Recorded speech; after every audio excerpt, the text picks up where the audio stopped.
Hello, I'm Jodi Brenner Ginsberg of Ginsberg Law Offices. Today I want to talk to you a little bit about procedures that go on when a workers' compensation claim is filed.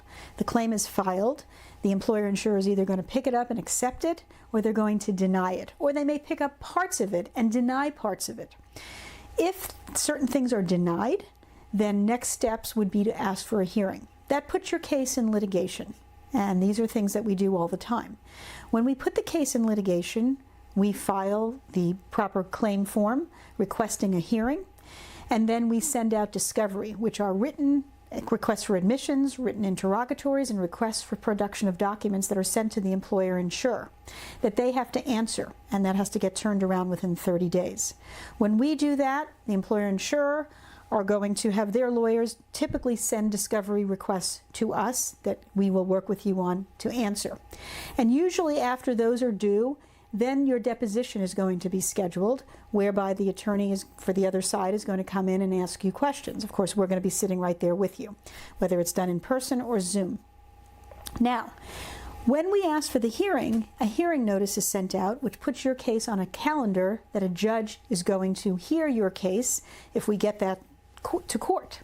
And many, many times you will see that a hearing will be set down, typically 45 to 60 days maybe, depending upon where this claim is being filed. Sometimes it can be as much as 3 months for the first setting of the hearing. And most cases do not go on the first setting.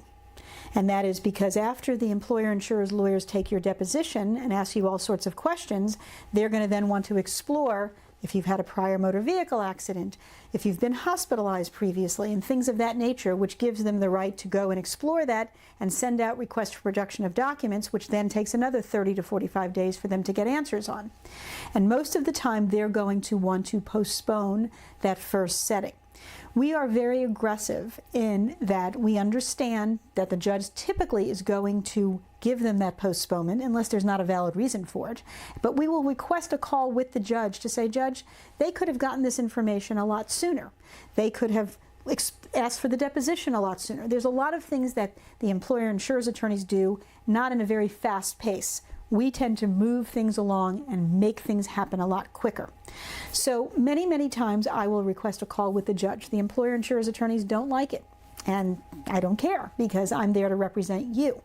And I'm going to let the judges know that postponing this for another 2 or 3 months is a hardship on you, because you're not getting the medical care you need, because you're not getting the weekly benefit checks you're entitled to.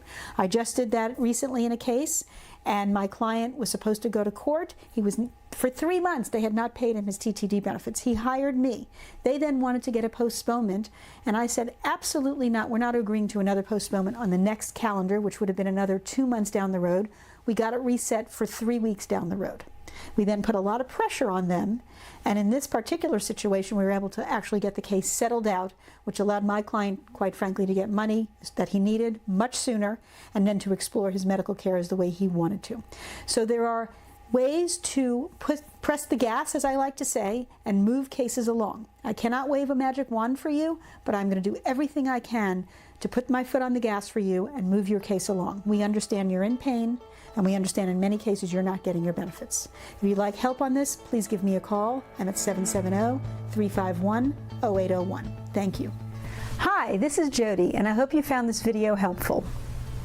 If you'd like to know more about all rights and benefits available to you under the Georgia Workers' Injury Laws, I'd like to invite you to download my Georgia Workers' Compensation Survival Kit that I created for folks just like you.